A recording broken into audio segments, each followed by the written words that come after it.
by Spirit before I start to have you repeat with me 3 sentences.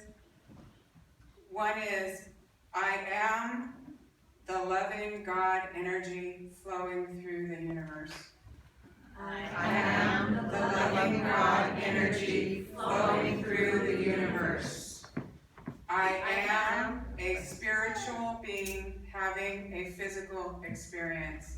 I am a spiritual being having a physical experience. This lifetime is but one of many lifetimes where I progress in the evolution of my soul. This lifetime is but one of many lifetimes where I progress in the evolution of my soul.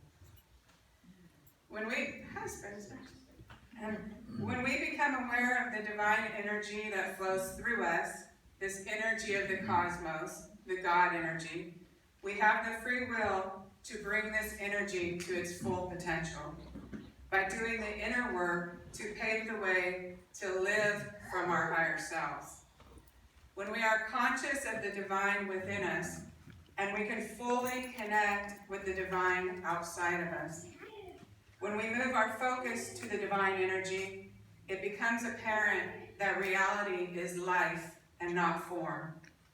Simply put, reality is the actual spiritual energy which flows through the universe, and form is what we are using to act out. People who are living from their lower ego tend to think that reality is that lamp or that bench, when reality is actually the energy running through all things that allows manifestation and movement. As we awaken our higher mind, our perception will shift to the awareness that reality is the energy of the cosmic and spiritual life, and we begin to see things from this perspective laid upon us. Reality is the God energy flowing through all things. Dion Fortune says, the unseen world interpenetrates the physical world as easily as water penetrates the earth. It's beautiful. Yes. She goes on further, those of the high vibration in the spirit world are looking to initiate humans who are interested in being co-workers with them in the goal of enlightenment of the human race. We are all spiritual beings.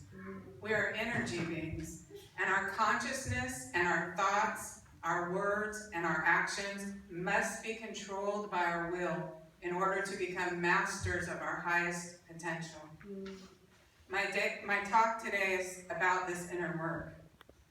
The lower self, the ego, and the desire self must be brought into subjection of the will in order for the God energy to fully manifest properly. And properly is the key word here. People can open up without doing the proper work, but this often results in a magnification of the lower ego flaws.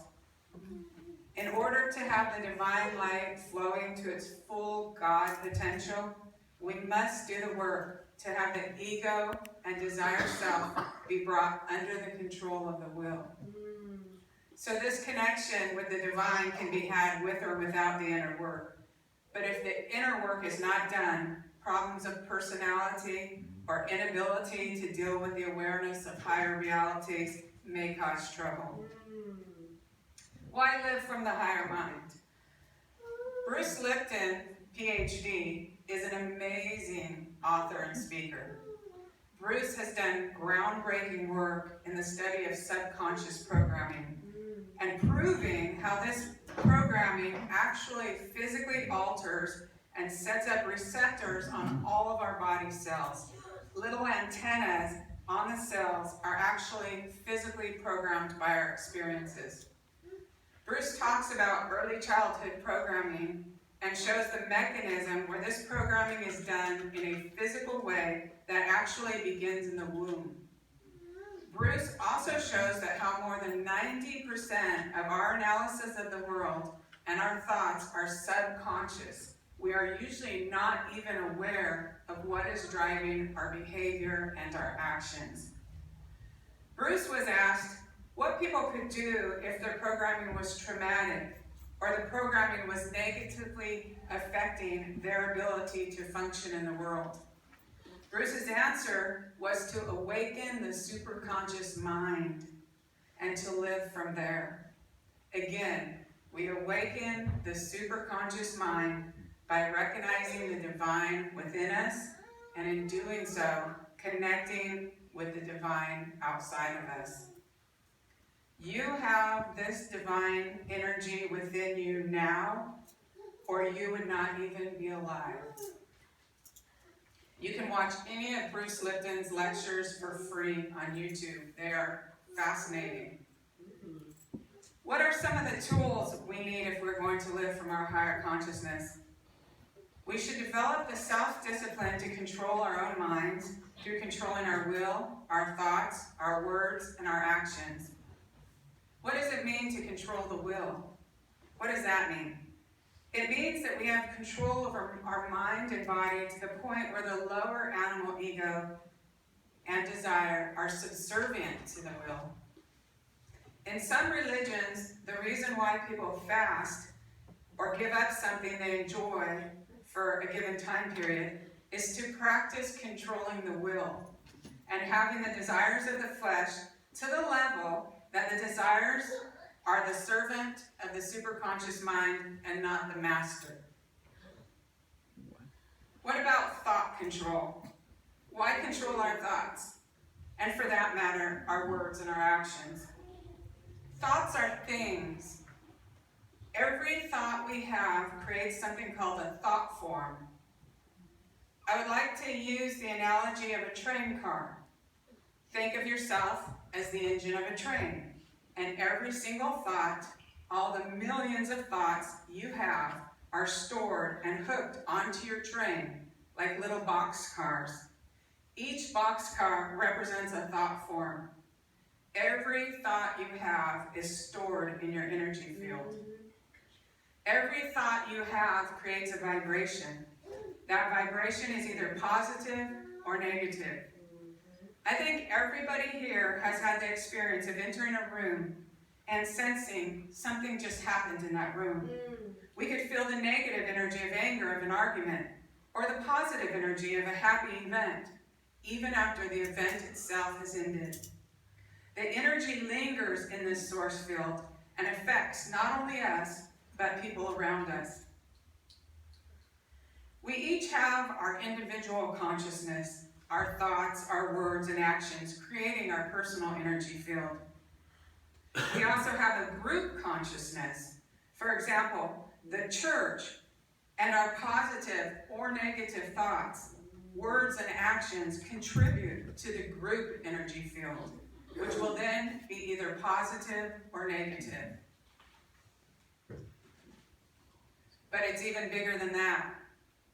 Our thoughts, our words, and our actions, and the energy created by them are part of the permanent makeup of the universal consciousness, the cosmic energy field. This energy field is called many names, but mostly they are referring to the same thing or aspects of the same thing. And we have this universal consciousness where every thought we have goes into that universal source field that affects all sentient beings and and affects the entire human race like an ocean of thought forms, of vibrational energy that we are making a contribution to with each thought in our minds. These thought forms and the energy created by them affects our experiences and greatly impacts our view of reality. I would like for a second to address free will, because part of our physical experience involves free will. I would like to use the example of an alcoholic who gets drunk in a bar and makes a decision to drive home. You could be doing everything right, you could be a wonderful person, and yes, that drunk can go through a red light and crash into you. Their free will just negatively impacted your life. At the same time, if we allow ourselves to carry negative thoughts, we will endure negative experiences because thoughts create mood, which creates an expectation and attraction to the negative experiences to validate your negative thoughts. Another form of mind control is social programming, and our main social programming comes from the television. We receive three main messages from television programming. You're not good enough. You must buy this. Fear. The world is a very dangerous place, and you must turn over your power. And trauma. Because people will spend any amount of money to relieve trauma. In 2012, I made a decision to go 1 month without TV. Within 2 weeks, I was thinking for myself. I could feel myself opening to new awarenesses, and I knew it was unlikely I would ever go back to being programmed by a television set. I highly recommend taking a 1 month break from the programming just to experience what it is like. Here's another reason for learning to control your thoughts. I told you in another talk about one of my out-of-body experiences. During that experience, as soon as I registered a thought or awareness, I was instantly in my place of thought. I was standing in the universe, and I had a spirit guide with me. She communicated to me that time was 3D there, and I could go in any direction I chose. And during this experience, I realized that things happen at the speed of thought. And as soon as I thought something, I was there. Controlling our thoughts is a vital discipline for these type of OBE or mind expansion exercises. On the physical plane, if we open to our higher selves, we are also going to become aware of higher realities.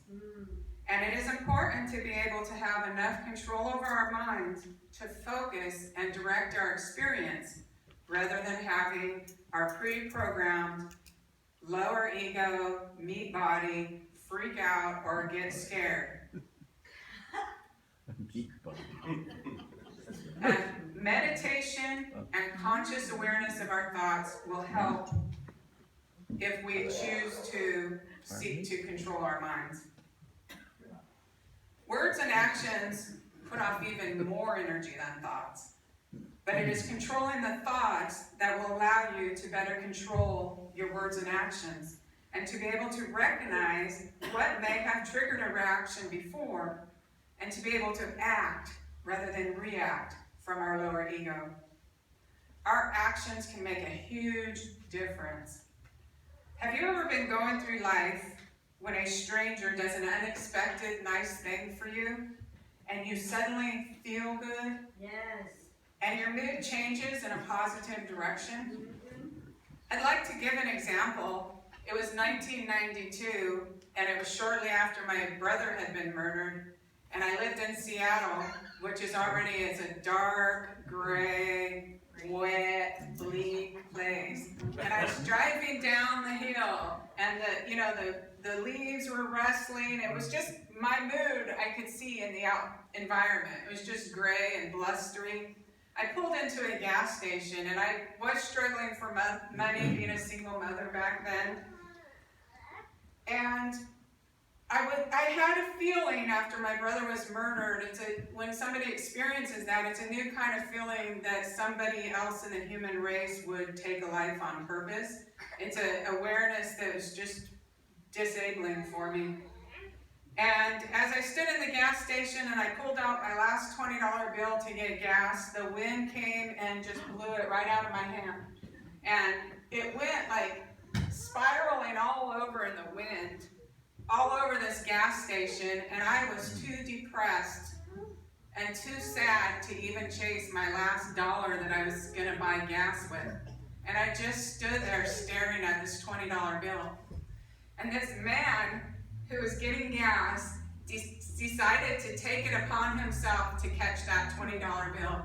and he ran all over that gas station. And this bill is going all over. This man just determined he's going to get it. He's going to get it. And he got it. It was almost to the street on the other side. And he caught it. He caught that bill. And he was so proud of himself. And he brought me back this $20 bill. And this man didn't know that he had literally restored my faith in the human race.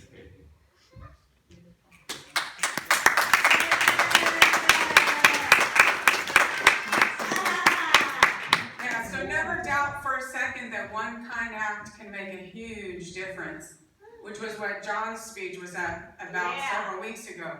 One kind act can change somebody else's life. All that energy created goes into our personal energy field and our group energy field and to the great ocean of macrocosmic energy, which is part of our universal consciousness.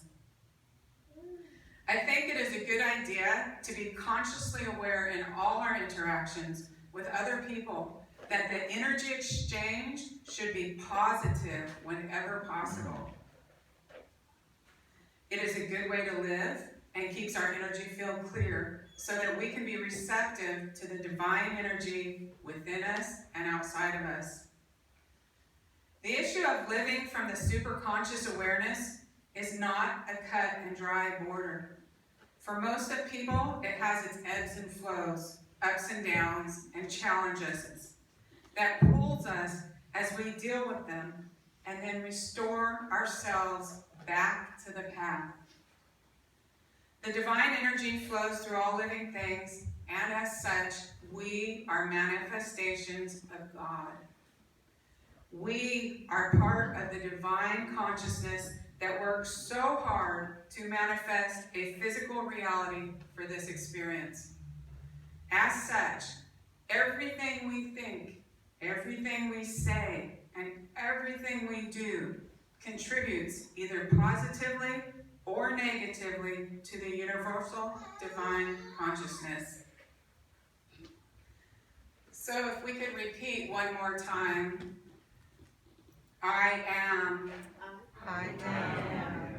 I am the loving God energy flowing through the universe. I am the loving God energy flowing through the universe. I am a spiritual being having a physical experience. I am a spiritual being having a physical experience.